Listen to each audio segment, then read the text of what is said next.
Assalamualaikum warahmatullahi wabarakatuh. Berjumpa kembali dengan saya Ika Fenty Sriwayuni, CGP Angkatan 10 dari SDN Sumber Betul 02 Kabupaten Lumajang. Pada kesempatan kali ini saya akan mengadakan percakapan pasca observasi bersama saya, Ika, dan rekan sejawat saya yang telah saya observasi bersama Ibu Nurida, dan juga tidak lupa didampingi oleh Ibu Ninit Buniasi sebagai pengajar praktik.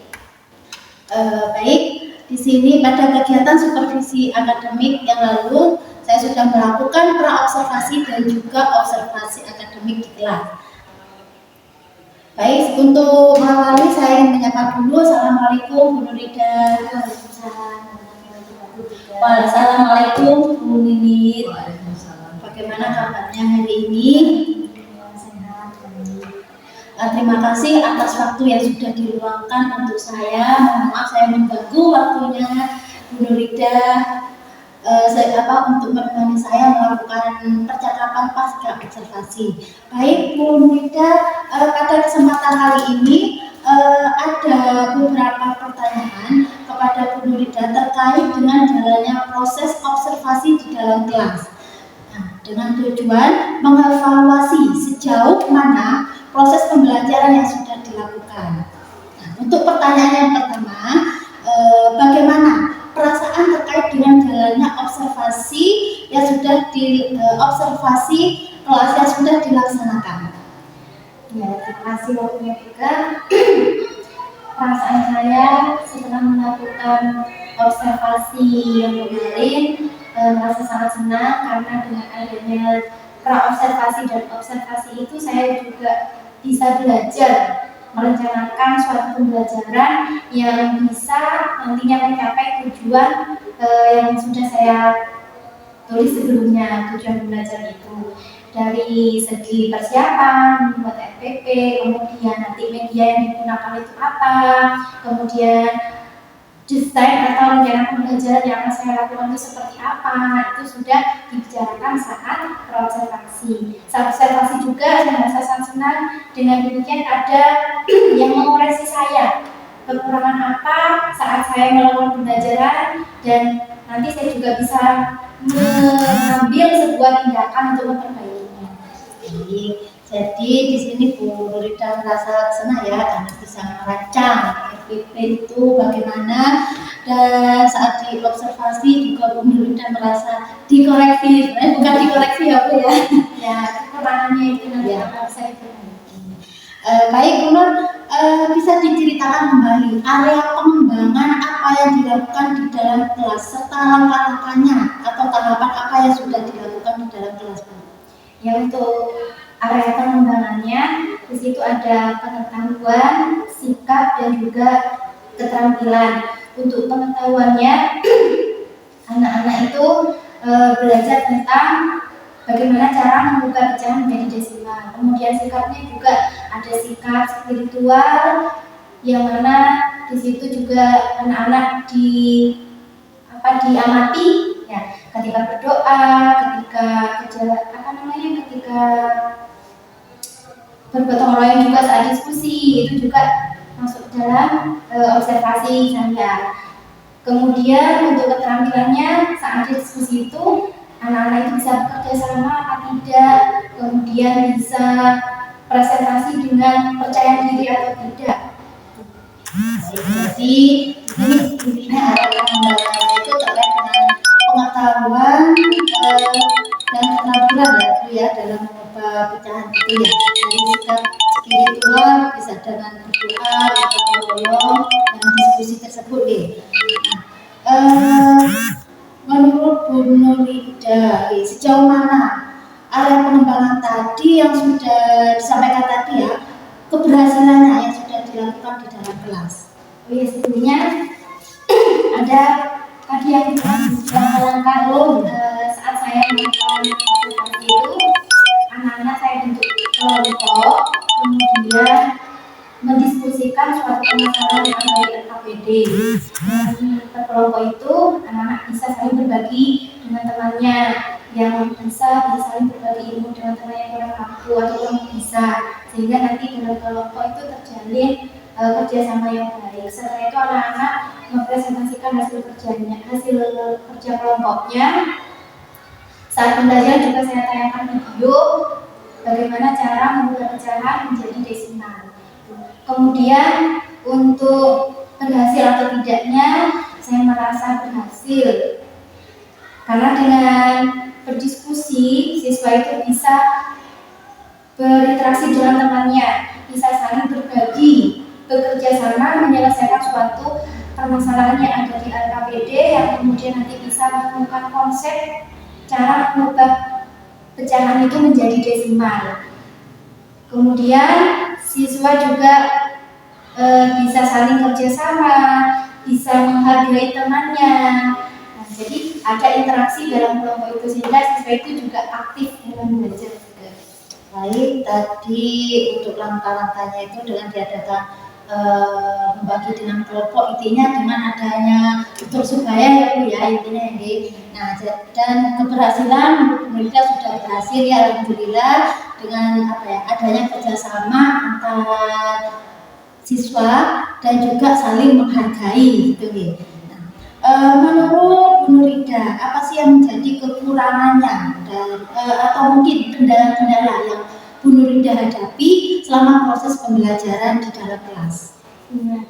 Untuk kekurangannya dalam satu kelompok itu kan tidak merata, yang pintar dengan yang pintar gitu ya, heterogen ya, campur. Jadi kekurangannya itu siswa yang ada beberapa siswa saya yang memang ya pendiam, ya kemudian kurang aktif dalam diskusi kelompok. Jadi saya itu harus keliling ekstra mendampingi biar anak itu juga ikut berpartisipasi, ikut menyelesaikan LKPD, jadi tidak hanya diam, tapi semuanya aktif. Jadi ini kendala yang dihadapi itu dalam satu kelompok itu tidak merata, intinya heterogen gitu ya Bu ya, dan masih ada yang siswa tidak aktif gitu ya Bu. Ini menurut Bu Nurida, kira-kira kenapa sih salah satu siswa ini kurang aktif di dalam kelompok itu? Salah satunya memang anak itu ya sifatnya memang agak pendiam Bu. Terus kemampuannya juga beda dengan anak yang lainnya, memang ada keterbatasan. Jadi ya kadang sulit untuk bisa bekerja sama atau interaksi dengan temannya. Kadang mungkin juga merasa dia malu ya, sehingga yang mau kerjasama itu minder gitu. Jadi ini ada karena kemampuan berbeda, terus sifatnya yang pendiam, ada keterbatasan pada diri siswa tersebut ya Bu ya, ada perasaan malu gitu. Menyikapi dari sifat siswa tersebut, kira-kira bagaimana Bu Nurida bisa menyikapi untuk siswa yang mempunyai sifat pemalu, pendiam, dan mempunyai keterbatasan tersebut? Ya, saya memang harus sering ke kelompok yang itu biar anak itu bisa terpancing ya, biar tidak hanya diam ya. Kemudian di luar pembelajaran, di luar jam belajar juga saya ajak bicara, saya nasihati kalau misalkan ada yang kesulitan, ada yang belajar tidak mampu, bisa saling tanya ke temannya. Kalau merasa lebih mudah temannya menjelaskan, kalau memang mau ke guru langsung boleh gitu. Jadi mungkin yang mau minta bantuan temannya itu masih malu gitu. Ya, jadi saya sarankan itu, saya hati, saya dampingi, saya datang dulu juga.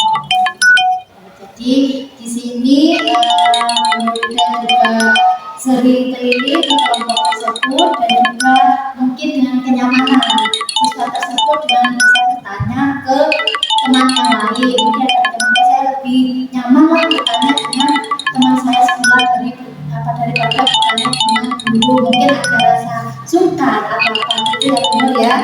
Baik Bu Nurida, jadi mungkin ada sesuatu yang ingin Bu Nurida rencanakan ke depannya untuk perbaikan untuk pembelajaran di dalam kelas Bu Nurida. Nah, untuk rencana ke depannya mungkin saya juga harus membuat rencana pembelajaran yang lebih menyenangkan lagi. Ya, selain ditayangkan video, mungkin seperti anak-anak dengan permainan, sehingga tidak terlalu monoton gitu Bu, tidak harus video-video terus yang ditayangkan. Jadi bisa mungkin dengan permainan atau mencoba metode-metode yang lain. Jadi Bu Nurida, mudah-mudahan apa yang sudah Ibu rencanakan bisa terlaksana dengan baik untuk kedepannya, dan saya tunggu ceritanya Bu Nurida lagi ya Bu ya, apa yang sudah bisa direalisasikan atau tidak. Nah, kira-kira ini Bu, kapan sih akan melakukan perubahan dengan rencana tersebut? Ya, yang pasti secepatnya juga, karena kan kalau terus-terusan seperti pembelajarannya sebelumnya, anak-anak itu kan merasa ya jenuh gitu, mungkin bosan, jadi harus secepatnya ada perubahan. Jadi ingin segera melaksanakan ya Bu Nur ya. Baik Bu Nurida, terima kasih banyak atas jawabannya. Semoga bisa segera terrealisasi. Nah, untuk selanjutnya saya akan memberikan kesempatan kepada Ibu Nini untuk memberikan umpan balik atau tanggapan terkait dengan jalannya percakapan pasca observasi ini. Silakan Bu Nini. Terima kasih Bu Ike sudah diberikan waktu untuk saya, matur nuwun Bu Nurida karena sudah memberikan kesempatan kepada Bu Ike untuk melakukan percakapan coaching di pasca observasi. Dari apa yang sudah saya lihat dan ada catatan di sini, karena pasca observasi ini dilakukan melalui proses coaching, maka yang ditekankan adalah alur tim namanya. Nah, dari keseluruhan yang sudah dilakukan oleh Bu Ike terhadap coaching Bu Nurida, saya lihat sudah memenuhi alur ceritanya. Karena tadi di awal Bu Ike juga sudah menyampaikan tujuannya. Tujuannya hari ini kita ada pasca, lanjutan dari kegiatan observasi kemarin.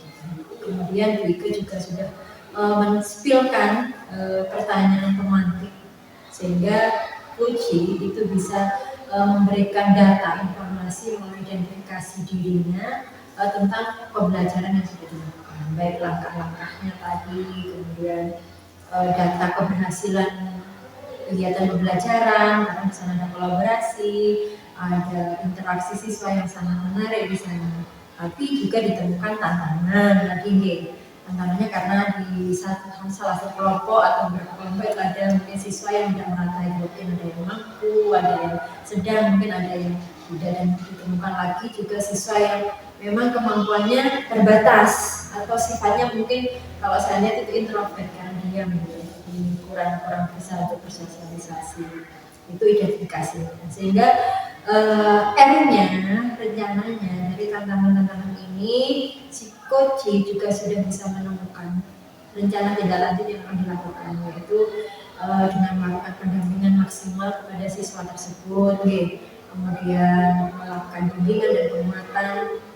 Tentunya dari hasil yang seperti ini ada tanggung jawab yang sudah akan dibuat oleh Bu Nurida tentang hal-hal yang menjadi tantangan, yaitu akan membuat RPP atau modul ajar yang menyenangkan, tidak hanya dari video gitu ya, dan terintegrasi dengan permainan nanti di dalamnya. Dan ini kapan? Nah, ini sudah muncul tanggung jawab secepatnya, gitu. Dan saya sukanya lagi, Bu Ike sudah memberikan umpan balik sebagai coach kepada coach tentang apa yang sudah dilakukan oleh coachingnya Bu Ike. Saya kira secara keseluruhan rangkaian temanya sudah terpenuhi, alhamdulillah luar biasa. Salah satu keberhasilan Bu Ike untuk memahami alur coaching, sehingga siap laksananya Bu Ike ditunjuk atau ditugaskan menjadi pemimpin pembelajaran. Saya kira itu yang bisa saya berikan balik. Tetap semangat Bu Ike, kemudian tetap semangat juga untuk memberikan pendidikan yang lebih baik buat anak-anak sekolah ini khususnya. Assalamualaikum warahmatullahi wabarakatuh.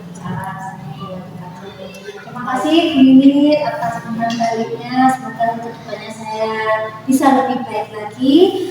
Baik, akhirnya rangkaian supervisi akademik sudah selesai, mulai dari percakapan, observasi, dan yang terakhir pasca observasi.